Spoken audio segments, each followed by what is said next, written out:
seja o Senhor, que Ele derrame sobre nós perdão e graça, que Ele nos alcance em tudo aquilo que nós precisamos. Eu queria convidar você a abrir sua Bíblia, no Evangelho de Mateus, no capítulo 5, e nós vamos ler o verso 13, e a partir do verso 13, nós vamos fazer algumas considerações a respeito da palavra do Senhor. Então, Mateus, capítulo 5, verso 13. É um texto muito conhecido e que hoje vai nos guiar em algumas reflexões. A palavra de Deus diz assim: Vós sois o sal da terra. Mas se o sal perder o seu sabor, como restaurá-lo? Não servirá para nada, exceto para ser jogado fora e pisado pelos homens. Acompanhem comigo em oração. Deus de bondade, Deus de graça, Deus de poder, que o teu Espírito, que um dia inspirou esta palavra, hoje nos guie a compreendê-la e aplicá-la em nossas vidas, Senhor. É o que nós te pedimos em nome de Jesus Cristo. Amém. Meus irmãos, o texto que a gente leu, ele faz parte do conhecido Sermão do Monte. O Sermão do Monte foi proferido por Jesus Cristo. Ali, nesse texto, nesse trecho que nós lemos do Sermão do Monte, Jesus diz aos seus discípulos que eles são o sal da terra. Isso significa que aqueles que seguem a Jesus, aqueles que vivem como ele viveu, cumprem nesse mundo, de forma natural, funções semelhantes ao sal. E é muito interessante, porque o sal, ele não faz esforço para cumprir as suas funções. Ele simplesmente é sal. Da mesma forma, quem segue a Jesus e vive como ele viveu, é um agente de conservação, um agente que dá sabor à vida. E faz isso de forma natural, porque é assim que acontece com o sal. Dentre os vários usos do sal, através da história, o sal já foi de tempero até moeda de troca, né? A palavra salário vem de salarium, era o sal, era usado como pagamento. Então, de tempero a moeda de troca, há pelo menos duas funções que o sal sempre cumpriu na sociedade. Funções importantes: conservar e dar sabor. E hoje a gente vai refletir sobre essas duas funções e sobre a comparação que Jesus fez do sal com os seus discípulos, né? Dizendo que nós somos o sal da terra. Eu me senti muito provocado com a afirmação de Jesus de que nós somos como sal. Eu já li esse texto várias vezes, mas dessa vez eu fiquei pensando e refletindo diante de Deus o significado dessa comparação e como é que nós podemos nos apropriar daquilo que Jesus quis dizer ao comparar os seus discípulos como sal. Isso porque sal, basicamente, conserva e dá sabor. Ele preserva os alimentos e dá sabor, né? Quando não se tinha geladeira, refrigerador para conservar, era o sal que era usado para preservar as carnes. Carne de charque é uma referência a esse tempo em que você não tinha congelador, nem geladeira para manter os alimentos por muito tempo. E o sal sempre foi usado para desidratar e então, conservar os alimentos. E também é usado para dar sabor aos alimentos, né? E a minha provocação, me senti provocado, porque a pergunta que eu me fiz é: por que este mundo precisa ser conservado? Se nós somos sal, o sal conserva, por que esse mundo precisa ser conservado? Por acaso a vida no mundo está se deteriorando e por isso a gente precisa preservar? Por que é que este mundo precisa de sabor? O sal dá sabor, mas esse mundo precisa de sabor por quê? Por acaso a vida está perdendo gosto? Por que Jesus nos compara, então, ao sal que preserva e dá sabor? A primeira questão que eu queria trabalhar em termos disso diz respeito a essa vida em deterioração. uma vida que está se deteriorando. Nós, os cristãos, nós acreditamos que a vida foi criada por Deus. Nós acreditamos também que, além de criar a vida, Deus sustenta toda a vida. E a vida emana do próprio Deus. Nós acreditamos que fora de Deus não há vida. Portanto, apenas conectados a Deus, apenas ligados a Deus, nós podemos viver plena e eternamente aquilo que Deus preparou para nós. Quando nós nos desconectamos, ou quando o ser humano decide desconectar-se de Deus, a vida se deteriora. A vida vai se deteriorando até chegar ao seu fim. Então, sim, a vida está em processo de deterioração. Nós cristãos, acreditamos que essa deterioração da vida é o resultado da nossa desconexão de Deus. Uma verdadeira insanidade tomou conta da humanidade. E essa insanidade é a crença de que é possível, de que nós podemos possuir a vida, né, em nós mesmos, de que a vida pode estar em nós.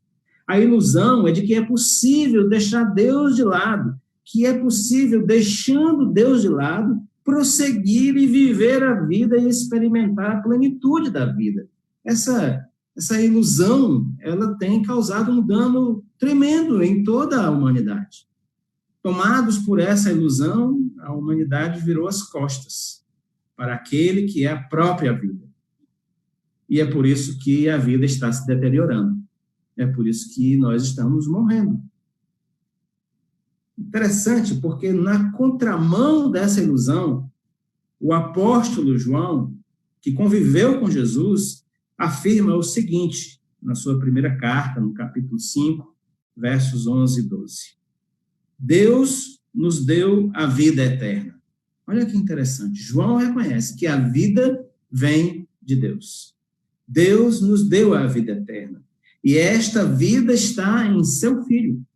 Quem tem o Filho, tem a vida. Quem não tem o Filho de Deus, não tem a vida. João reconhece que a vida vem de Deus e ela chegou a nós através de Jesus Cristo, o Filho de Deus. Em resumo, nesse primeiro bloco, nessa primeira abordagem, a gente pode concluir o seguinte, que a humanidade desconectada, que de costas para Deus, tem experimentado a falência da vida. E não é preciso ir longe, é preciso só ligar os jornais, é preciso só começar a ouvir o que está acontecendo, sair nas ruas, ouvir as pessoas e perceber que nós temos experimentado a falência da vida.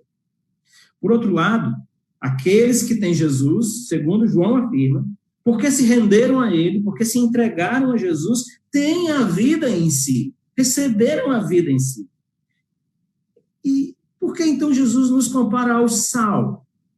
É muito interessante isso, é porque essa vida que nós recebemos, essa vida que está em nós, porque nós nos rendemos ao Senhor Jesus Cristo, essa vida pulsante de Cristo que está em nós, ela pode preservar a vida neste mundo. Um mundo que se deteriora a cada passo que dá para longe de Deus. O Senhor, então, nos chama de sal da terra, porque a vida que nós temos em nós, a vida de Cristo, tem o poder de preservar um pouco da vida que Deus criou ao nosso redor. O que deteriora de verdade a vida? Como eu disse, o que deteriora a vida é o afastamento de Deus. Esse afastamento de Deus resulta num modo de vida, um modo de ver as coisas que estraga tudo ao nosso redor. Esse afastamento, essa desconexão, esse desligamento, a Bíblia chama de pecado. É essa rejeição da figura de Deus como aquele que é o centro da vida, o doador da vida, aquele que tem tudo para nos ofertar. Quando o Senhor Jesus nos diz que nós somos o sal da terra, ele está afirmando, meus irmãos, que a vida que ele nos deu, a vida que nós recebemos por meio da fé, como um presente dado por Deus, pode preservar a vida criada por Deus ao nosso redor. Nós somos o sal da terra. Isso quer dizer também que o transbordar de Cristo na nossa maneira de viver, no jeito em que nós vivemos, vai tornar a vida das pessoas ao nosso redor, em nossa volta, menos pesada. Entende isso? A vida de Cristo, transbordando de nós, torna a vida das pessoas que estão ao nosso redor menos pesada. Um pouco da vida que Deus nos deu preserva a vida próxima de nós. A vida de Cristo em nós vai amenizar a morte que ronda a vida das pessoas e dará a essas pessoas a oportunidade de voltar-se para Deus e de pedirem por essa mesma vida para elas mesmas. Por isso o Senhor nos chama de sal da terra, porque isso pode acontecer a partir da vida de Cristo que transborda nas nossas próprias vidas. Nós somos cristãos. Nós acreditamos que a vida é um dom, um presente de Deus. Por isso, a vida não nos pertence. Entendem isso, meus irmãos? A vida pertence a Deus. Toda a vida pertence a Deus. Qualquer vida pertence a Deus. Porque foi gerada por Ele, porque foi produzida por Ele, porque é mantida por Ele. A vida pertence ao Senhor. Nós a recebemos para nós mesmos como um presente, e todos aqueles que têm vida receberam a sua vida como presente de Deus. Nós não temos o direito de dispor da vida de ninguém, nem da nossa própria vida. Nós não podemos lidar com a nossa vida do jeito que nós queremos, porque ela não nos pertence. E a vida de ninguém pertence a Ele mesmo, mas é um dom dado por Deus e pertence ao Senhor. E isso é muito interessante, porque essa convicção cristã de que a vida é um dom de Deus dá à vida um elemento de sacralidade. A vida se torna digna de ser preservada, porque não é a nossa vida, é a vida de Deus. E Jesus diz que essa vida vai ser preservada mediante o sal da terra. Nós somos o sal da terra.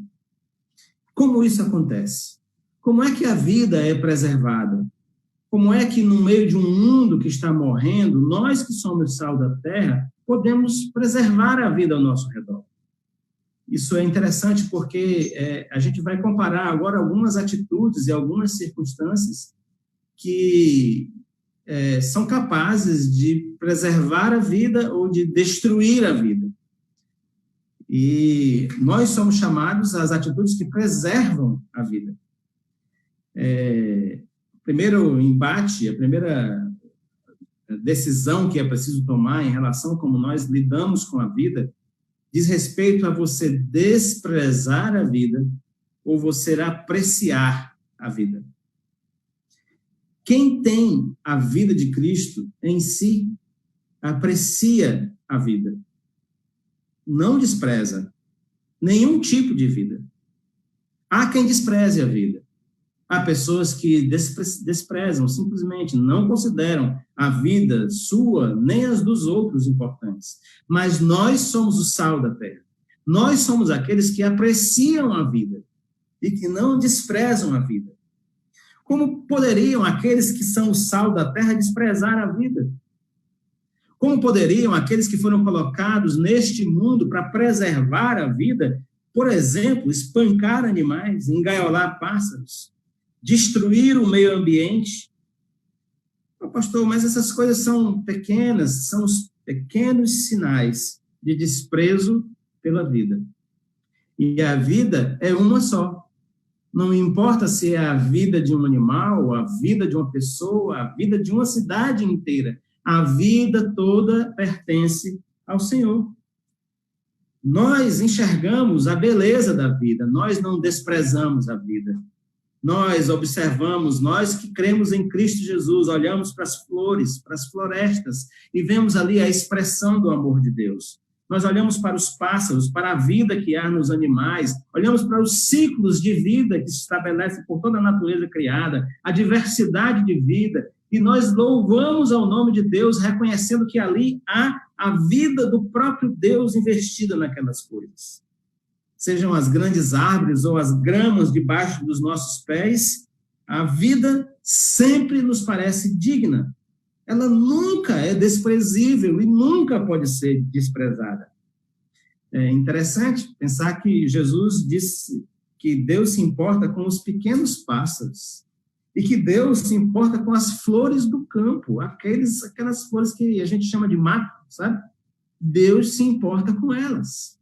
Toda a criação de Deus, toda a vida que Deus estabeleceu por todo o universo é digna de respeito, é digna de apreciação, é digna da gente olhar com carinho aquilo que o Senhor fez.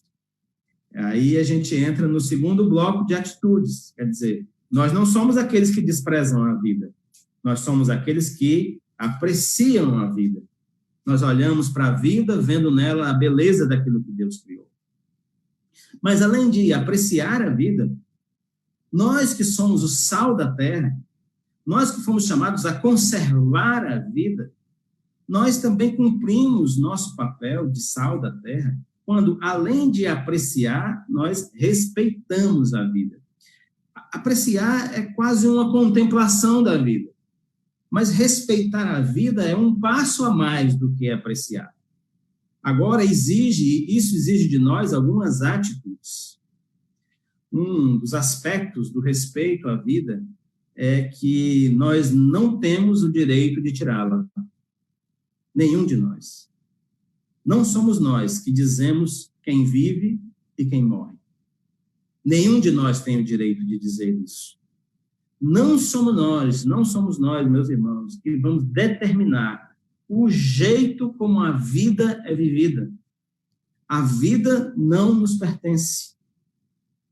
Esse conceito, esse entendimento de que nós temos a obrigação de respeitar a vida e de que nós não temos o direito de tirá-la, isso tem implicações muito importantes, sobretudo para os tempos que nós estamos vivendo. Implicações que se desdobram sobre o respeito à vida. Até que ponto, a partir de que ponto, até que ponto, qual a abrangência do respeito à vida que nós que somos sal da terra somos chamados a praticar. Então, eu queria dizer algumas coisas a respeito disso. Primeiro, eu queria dizer, meu irmão, minha irmã, que a cor da pele não é critério para que a vida seja respeitada. Não é a cor da pele que diz quem deve ter a vida respeitada e quem deve ter a vida desrespeitada. Não é a religião. A religião de uma pessoa não é critério para que a vida de uma pessoa seja respeitada. Não é porque uma pessoa crê diferente de mim ou de você que agora nós ganhamos o direito de desrespeitar a vida dessa pessoa porque ela pensa ou acredita de forma diferente. O sexo não é critério para respeitar ou não a vida. Não há nenhum fundamento bíblico, nenhuma consideração razoável em torno de respeitar as pessoas conforme o sexo que elas têm. Mas não apenas o sexo, também a opção sexual das pessoas. Não é critério para se respeitá-las, para que a vida delas seja respeitada. Não. O respeito à vida diz respeito a algo que foi criado e dado por Deus. A dignidade da vida está no fato de que ela vem do Senhor, de que ela foi dada por Deus e que ela é mantida por Deus. A formação acadêmica também não é critério para você desrespeitar ou respeitar alguém. A vida não pode ser respeitada com base nesses elementos. A condição financeira de alguém não dá o direito de você desrespeitar ou de respeitar ou de decidir que a vida pode ser tomada ou pode ser respeitada porque a pessoa tem mais ou menos dinheiro. A vida é digna a despeito de quanto eu tenho na conta bancária. Ou se eu nem mesmo tenho conta bancária, ou não tenho nem o que comer. A vida é digna de respeito de toda e qualquer maneira. Toda e qualquer vida que for ceifada será requerida por aquele que é o dono da vida. Então, isso é uma coisa muito, muito contundente para a gente, meus irmãos, e para o mundo todo. Todo mundo que tomar a vida de alguém, qualquer pessoa que tomar a vida de alguém, prestará contas desta vida àquele que é o dono da vida. Toda vida que for desrespeitada, quem vai requerer o respeito a esta vida é aquele que é o dono da vida, o Senhor, o nosso Deus. Nenhuma vida é digna de desrespeito por causa de opinião, de entendimento, de percepção, de decisão pessoal. Toda a vida é digna. E aí agora nós completamos duas etapas desse processo de ser o sal da terra, né? Primeiro, apreciar a vida, olhar a beleza daquilo que Deus criou, né? Tratar para a vida, olhar para a vida não com desprezo, mas com apreciação, né? Depois, respeitar a vida, né? Em vez de desrespeitar, como alguns fazem, de quererem tomar a vida dos outros, como se tivessem direito de decidir quem vive e quem não vive, nós somos chamados a respeitar a vida. E respeitando a vida, nós estamos sendo sal da terra. Mas há uma terceira abordagem que pode e deve ser juntada a essa. Esse caminho é um caminho crescente. Primeiro, se aprecia a vida, a beleza da criação, em vez de desprezar. Depois, se respeita a vida. Isso é, a vida não pode ser tomada, ninguém tem o direito, ela precisa ser respeitada a despeito das opiniões e dos pensamentos. Mas, além disso, é preciso proteger a vida. E esse é o fechamento desse trio, desse tripé, aonde nós nos tornamos preservadores da vida, nos tornamos sal da terra de verdade. Além de apreciar e respeitar, nós que somos o sal da terra, cumprimos nosso papel quando protegemos a vida. A proteção da vida é um desafio nesse mundo, porque é um mundo que caminha de costas viradas para Deus. É um mundo que caminha para a morte. Então, toda a ação, toda a atitude de proteção da vida vai resultar numa oposição pelas forças da morte. As forças da morte arrastam essa humanidade, arrastam a cada um de nós para longe de Deus. Então, quando você luta pela vida, quando você protege a vida, você vai, sim, enfrentar uma batalha contra as forças da morte. A vida, sob os seus mais diversos aspectos, precisa ser protegida. E ser sal da terra é proteger a vida. A vida que está sendo gerada precisa ser protegida. Não há vida mais indefesa do que aquela que ainda está no útero da mãe. E essa vida precisa ser protegida. Ela tem a sua individualidade e ela precisa ser protegida por aqueles que podem protegê-la. Aqueles que têm limitações físicas e mentais precisam ter suas vidas protegidas. Isso diz respeito à incumbência que Deus nos deu de preservar a vida, de proteger, de ser sal que preserva aquilo que Deus criou. Os idosos, abandonados, precisam ser protegidos.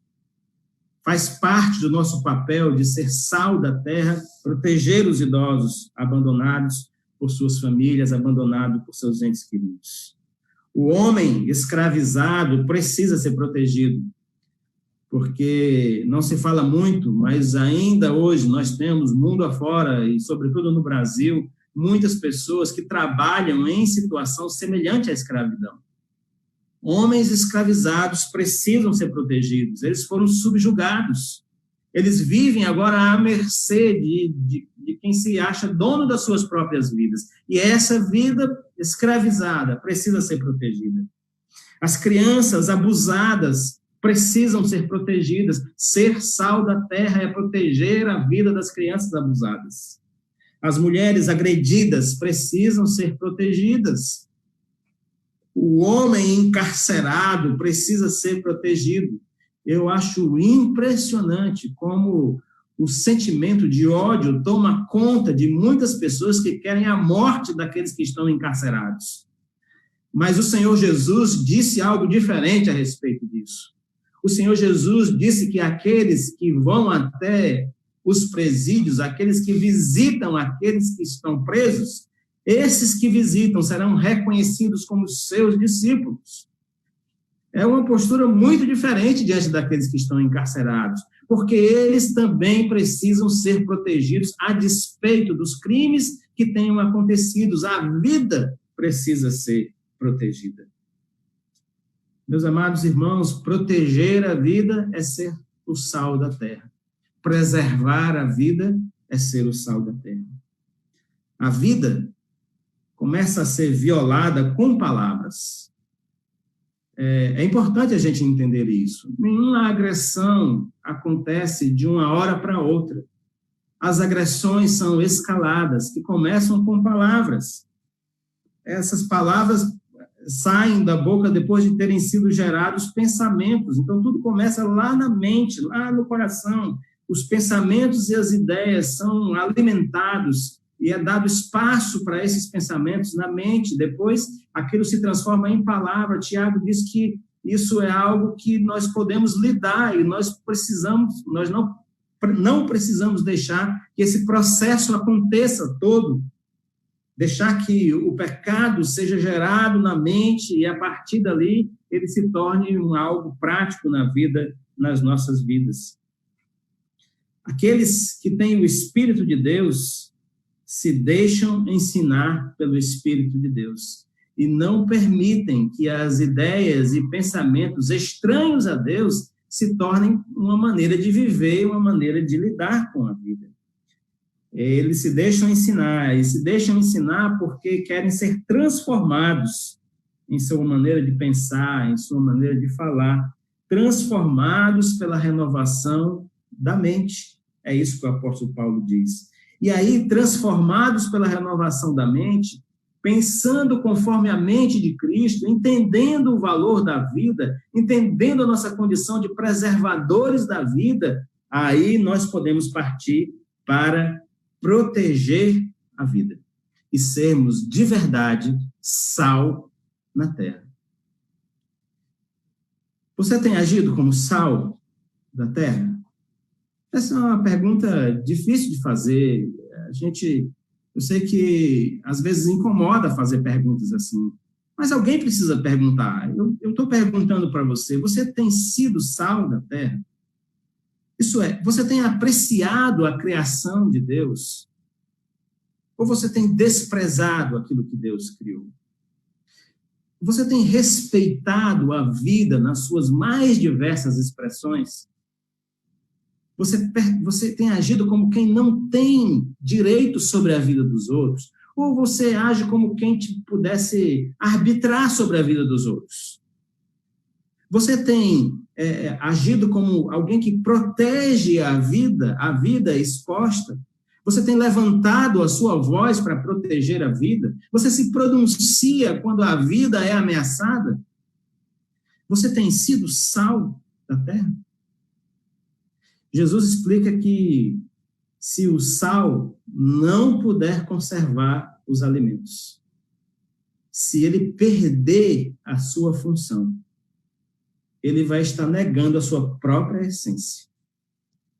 E ao negar a sua própria essência, Jesus disse, esse sal não serve para nada, porque ele já não cumpre o papel para o qual ele existe.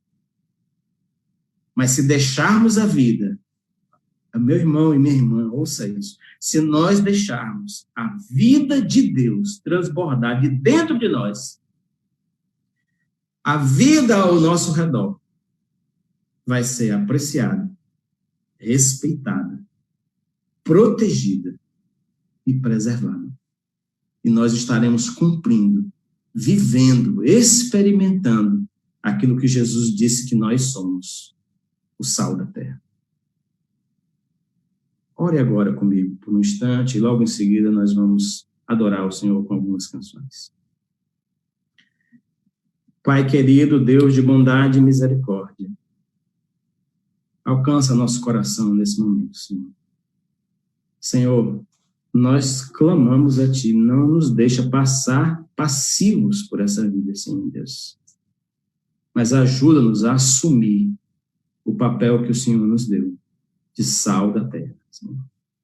Oramos em nome de Jesus, o nosso Salvador. Amém.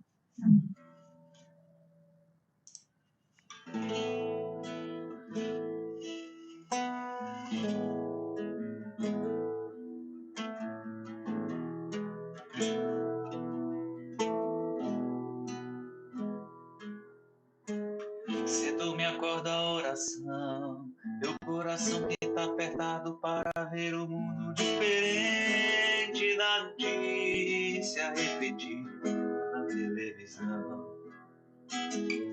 Eu me pergunto onde é que foi, alguém me explica por favor, onde é que foi que nós desaprendemos a viver em união.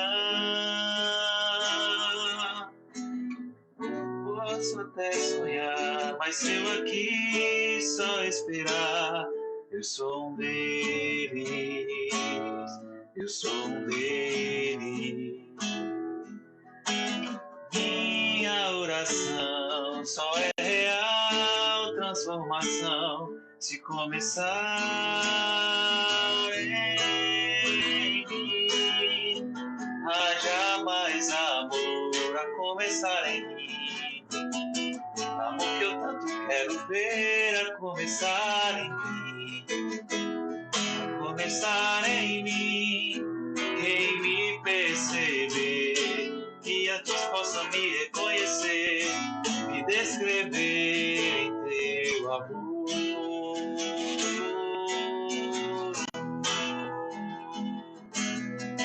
E se tivesse mais perdão, se no lugar de apontarem tantos erros fossem incendidos, mais abraços, mais olhares e aceitação.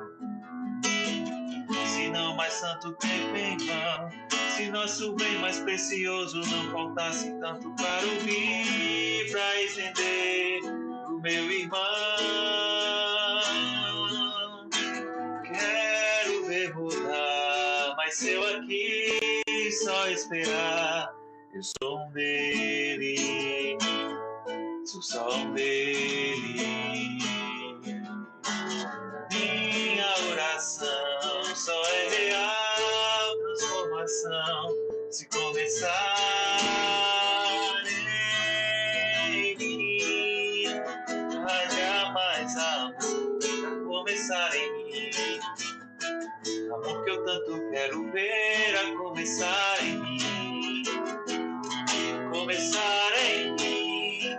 Quem me perceber, que antes possa me reconhecer, me escrever em teu amor.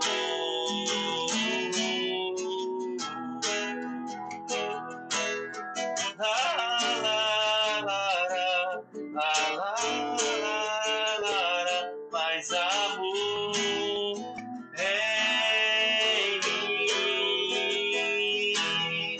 La, la, la, la, la, la, mais amor em mim. Haja mais amor a começar em mim. O que eu tanto quero ver a começar em mim. A começar em mim. Quem me perceber, que antes possa me reconhecer, me descrever em teu amor.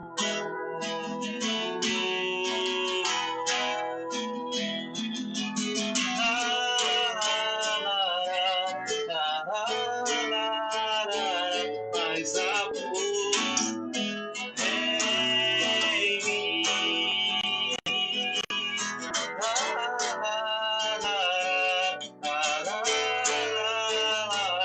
Mais amor em mim. Quem me perceber, que antes possa me reconhecer, me descrever em teu amor.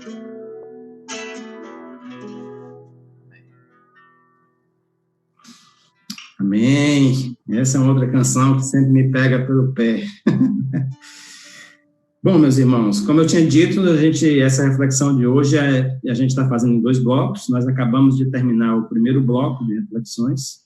Esse primeiro bloco falou sobre essa função preservadora, né, de conservação que o sal tem, e que Jesus disse que nós somos parecidos, nós somos como o sal da terra. E dessa forma nós vimos aqui nesse primeiro bloco que o Senhor nos chama a preservar a vida. E para preservar a vida, ele nos deu a vida de Cristo. A vida de Cristo nos foi dada como um presente, e quando essa vida de Cristo transborda de dentro de nós, a vida que recebemos pela fé, e como um presente gracioso, esse transbordar da vida de Cristo nos leva, então, a apreciar a vida, a respeitar a vida e a proteger a vida ao nosso redor. E assim nós cumprimos uma parte do papel que o Senhor nos deu como sal da terra. Mas há uma outra função do sal. O sal também é usado para dar sabor. Às vezes, o papel do sal não tem relação nenhuma com a preservação da vida, mas é em dar gosto à vida, tornar a vida saborosa. Isso é algo muito impressionante. Para isso, para que o sal torne alguma coisa saborosa, ele é usado de forma discreta. Então, não dá para você derramar 1 quilo de sal na comida. Sal é bom, então tome sal, né? Vai estragar tudo. O sal é colocado em pequenas doses. Ele não é usado de forma exagerada, mas é usado de forma discreta, com temperança. Sal em excesso estraga tudo. Depois de colocado na comida, é interessante, o sal desaparece. Então, o sal não fica se mostrando, por exemplo, como o coloral, né? O coloral fica se apresentando e tal, mas Jesus disse que a gente era o sal da terra, não o coloral da terra, né? Aquele coloral nem todo mundo sabe o que é, né? Estou brincando aqui. Mas aquele pigmentozinho vermelho que se coloca na comida, né? Aquilo ali fica aparecendo o tempo todo. Mas, cúrcuma, né? A Marina está me dando aqui a dica, cúrcuma. Mas a verdade é que o sal desaparece. O sal desaparece. Mas o efeito do sal não desaparece. O efeito do sal é duradouro. E o papel do sal é realçar o sabor da comida. Se colocar sal ao ponto de que a gente só sinta o sal, então o sal vai estragar tudo. Ele é colocado em pequenas doses apenas para realçar o sabor da comida. Da mesma forma, nós somos chamados a dar sabor à vida das pessoas em nossa volta.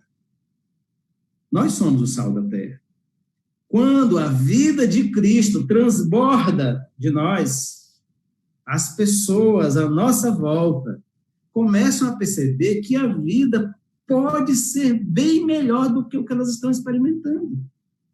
A vida pode ser mais saborosa pela sua presença, porque a vida de Cristo transborda da sua vida nos relacionamentos que você tem com as pessoas.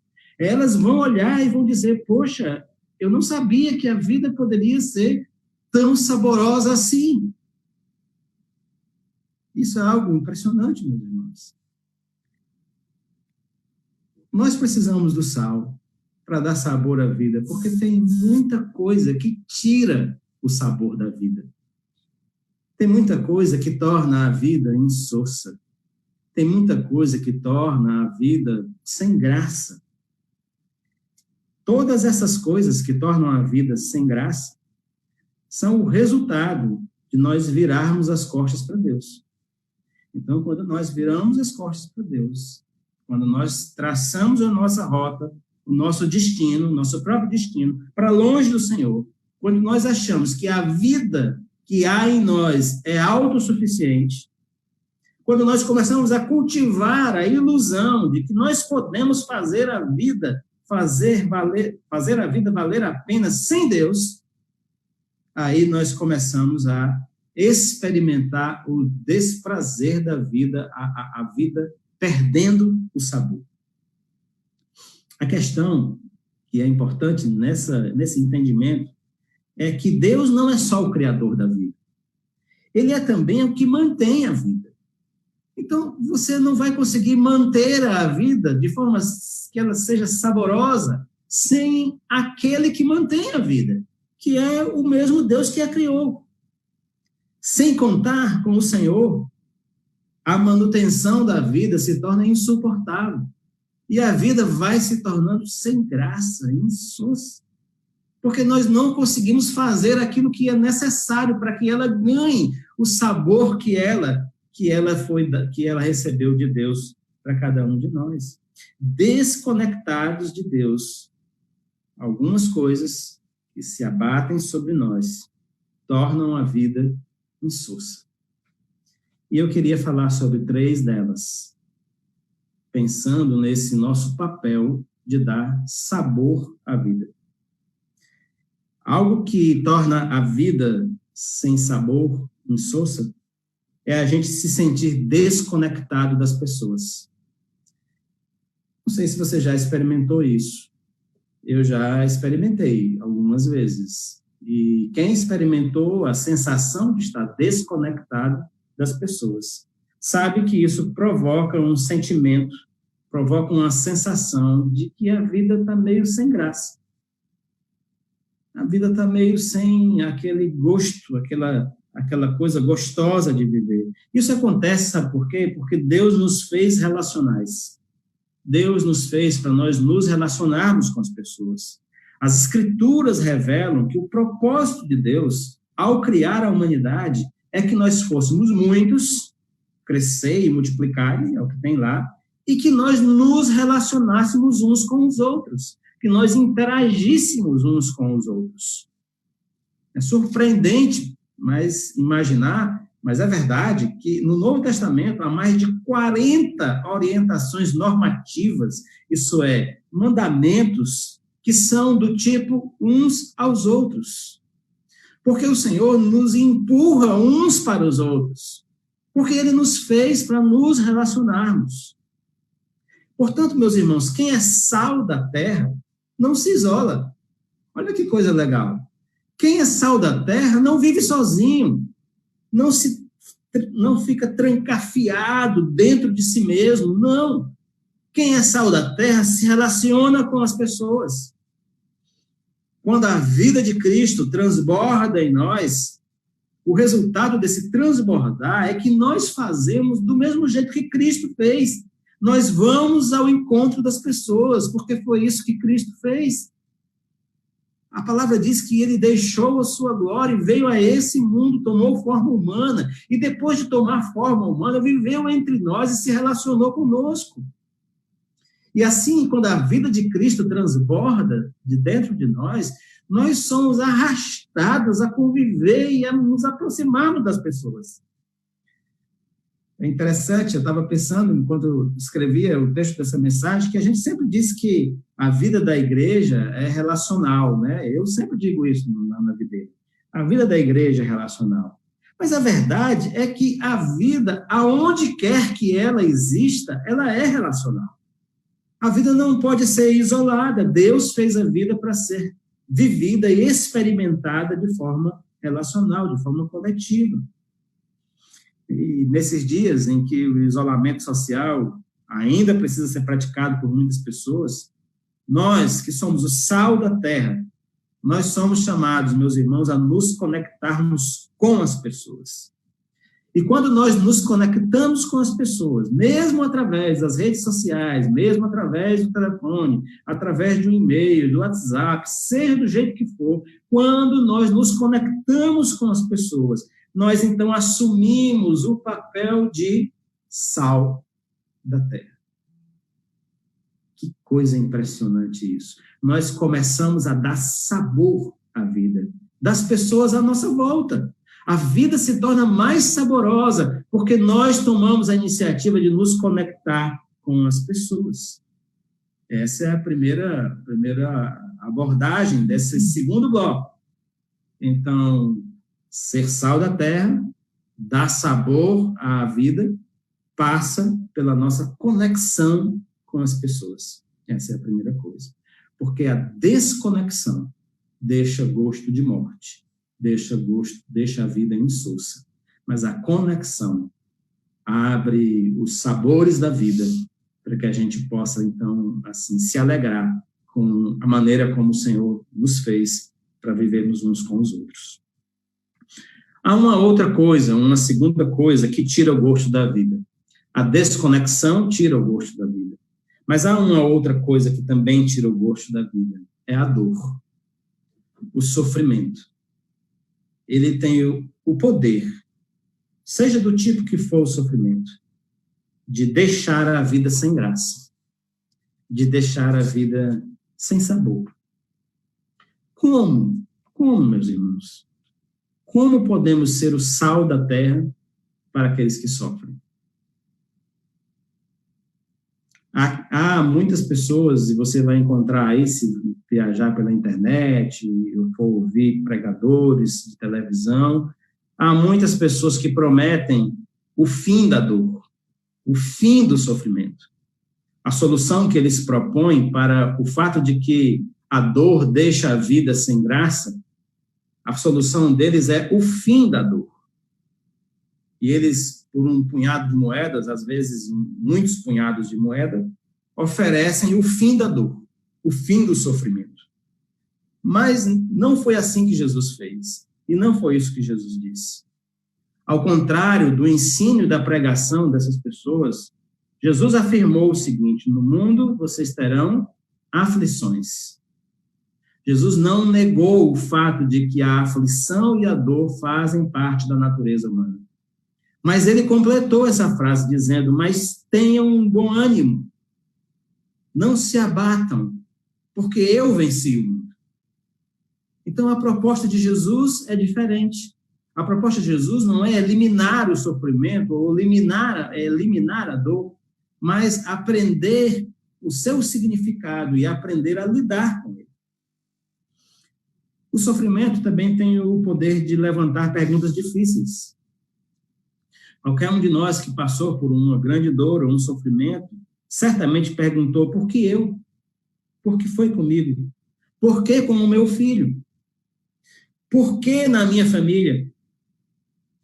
São perguntas legítimas de quem está sofrendo. Nós não devemos, assim, recriminar quem faz essas perguntas. São perguntas legítimas para as quais nem sempre nós temos resposta. Mas nós, cristãos, acreditamos, pela palavra de Deus, que não saber as respostas para essas perguntas, isso é, não saber o porquê do sofrimento, não é o fim da linha. Não termina aí. Há uma maneira diferente de lidar com a dor e o sofrimento. Na carta que escreveu aos romanos, aos irmãos da cidade de Roma, o apóstolo Paulo apontou para uma realidade futura, na qual a humanidade viverá um relacionamento restaurado com Deus. Essa realidade, ela é crida pela igreja desde dos seus primórdios. Essa realidade na qual os relacionamentos entre a humanidade e Deus serão restaurados, ela é anunciada por Cristo Jesus no seu ministério aqui. E a partir daí, os apóstolos e todos aqueles que confiaram no Senhor e experimentaram a presença do Espírito de Deus em suas vidas, esperam e aguardam por essa realidade onde a restauração de Deus será completa. O apóstolo Paulo disse que nada neste mundo pode ser comparado a essa realidade que nós vamos usufruir dela. Nenhum tipo de dor ou sofrimento pode chegar nem aos pés do grande prazer e da grande satisfação que nós vamos usufruir na presença de Cristo nesta vida completamente restaurada que nos espera. Mas o apóstolo Paulo, ao anunciar essa vida eterna, ele nos convida a dar um passo de fé.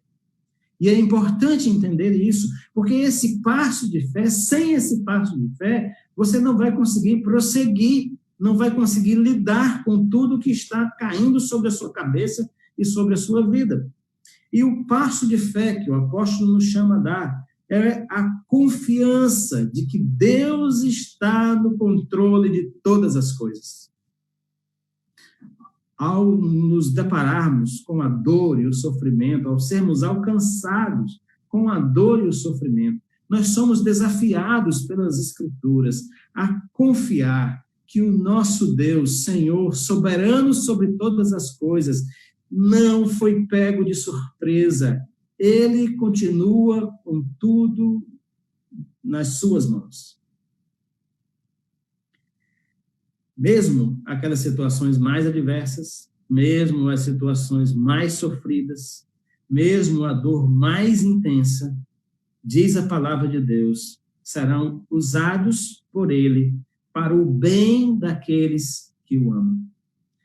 Meu amigo, você que está me ouvindo, meu irmão, eu não tenho como fazer nada além de lhe pedir e dizer, vá à presença de Deus, confesse, diga a Ele a dor que parte o seu coração e peça a Ele que lhe encha de coragem para dar esse passo de fé. Eu não posso dar esse passo de fé por você.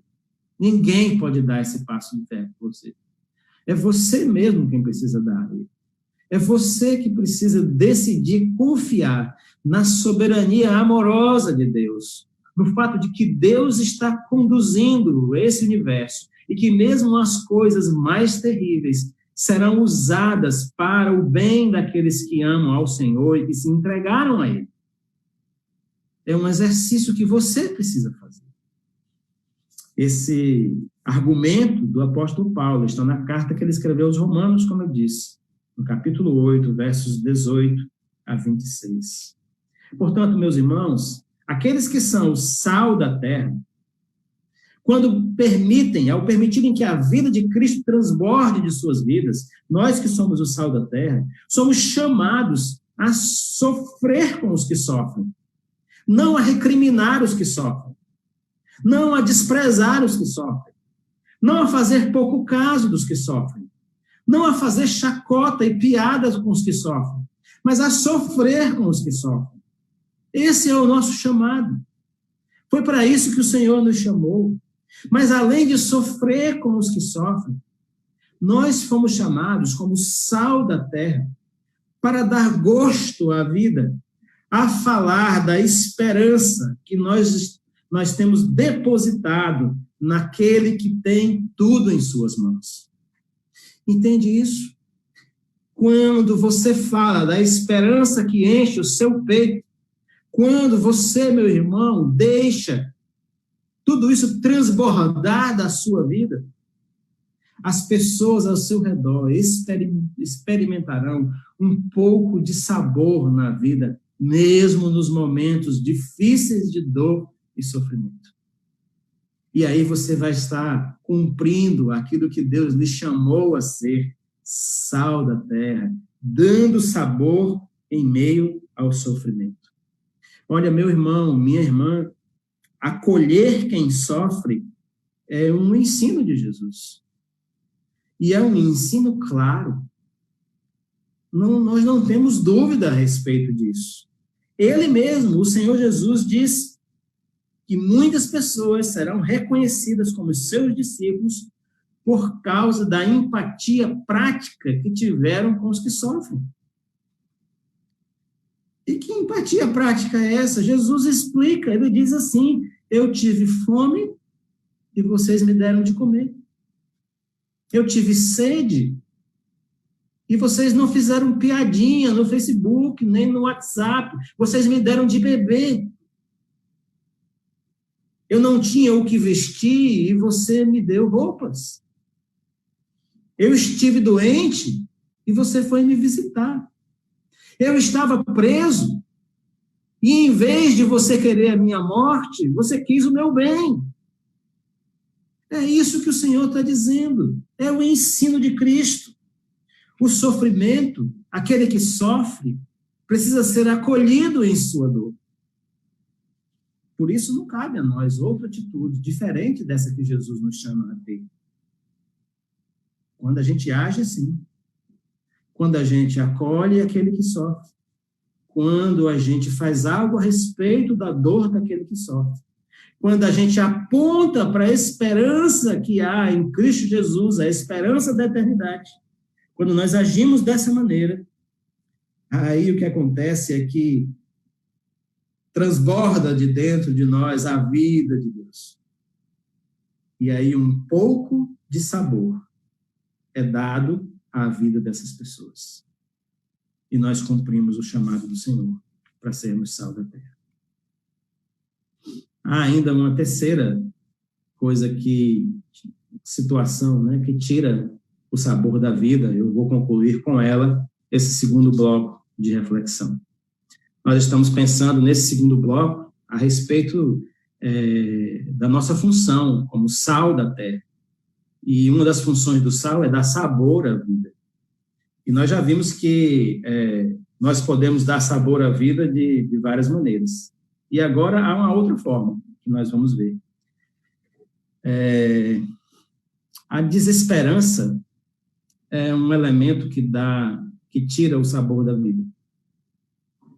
Assim como a dor e o sofrimento tiram o sabor da vida, assim como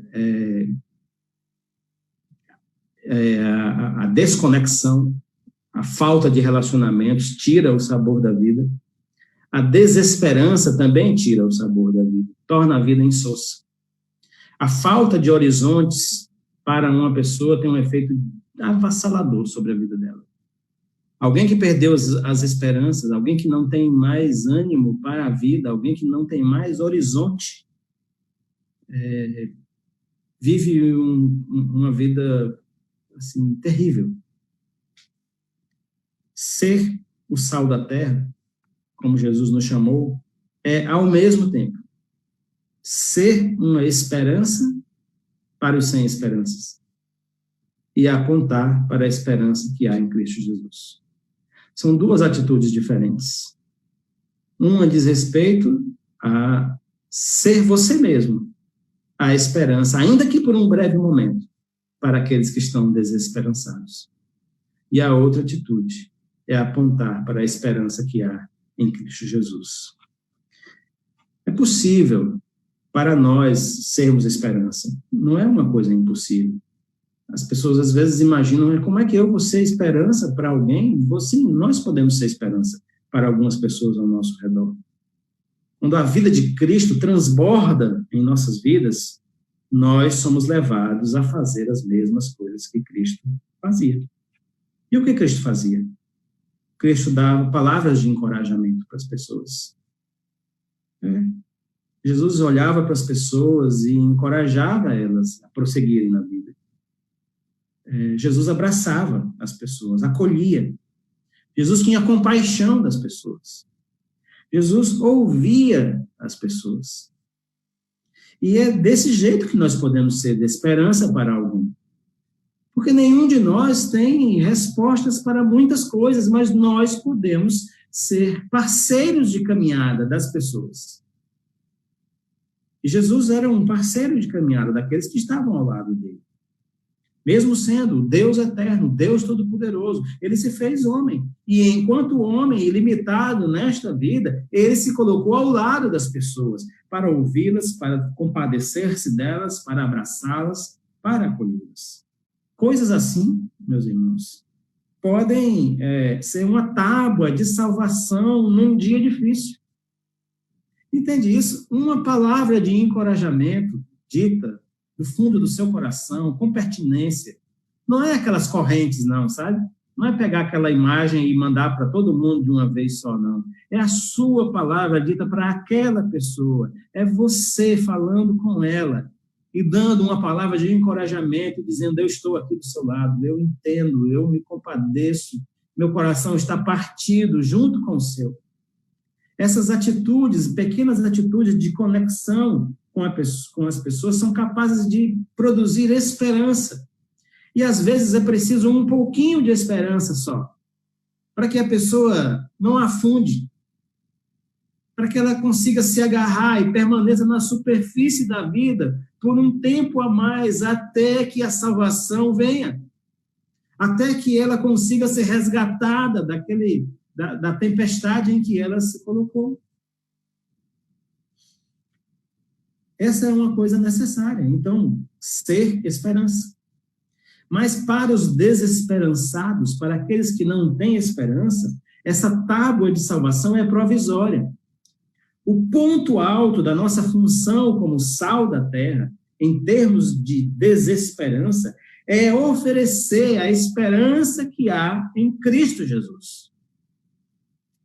Então, a gente meio que solta uma boia de salvação, uma tábua de salvação, uma palavra de encorajamento, um texto bíblico, uma música, uma ligação, e aquilo ali por um tempo socorre a pessoa naquele momento, mas nós precisamos apontar para aquele em que está a nossa esperança, o Senhor Jesus Cristo. Jesus aponta para a eternidade como um destino que está reservado e afirma que as nossas vidas têm um propósito de adorar a Deus. Então, veja só, a esperança que nós aguardamos, a esperança da eternidade, tudo começa agora, aqui. Mas a vida que começa agora e aqui não termina com a morte. E é isso que Jesus está dizendo para nós, não termina com a morte, avança para a eternidade. Essa eternidade que está preparada para nós, essa eternidade plena de significado, na qual nós seremos tudo aquilo que Deus tem planejado, ela está disponível para todos aqueles que confiam, que se renderam ao amor de Deus, um amor demonstrado por Cristo Jesus ao morrer na cruz no nosso lugar. Essa esperança está disponível para você. Amados irmãos, meu amigo, que está nos ouvindo agora, nos vendo agora, a vida não é um acidente. Olhe, ela foi estabelecida por Deus. A vida foi mantida por Deus, é mantida por Deus. E tem em Deus o seu maior significado. A esperança que nos falta nos dias difíceis, os dias complicados, ela é fortalecida quando nós olhamos para Cristo. Nossa confiança está na promessa que nós temos de Cristo Jesus, de que Ele não nos deixará sós.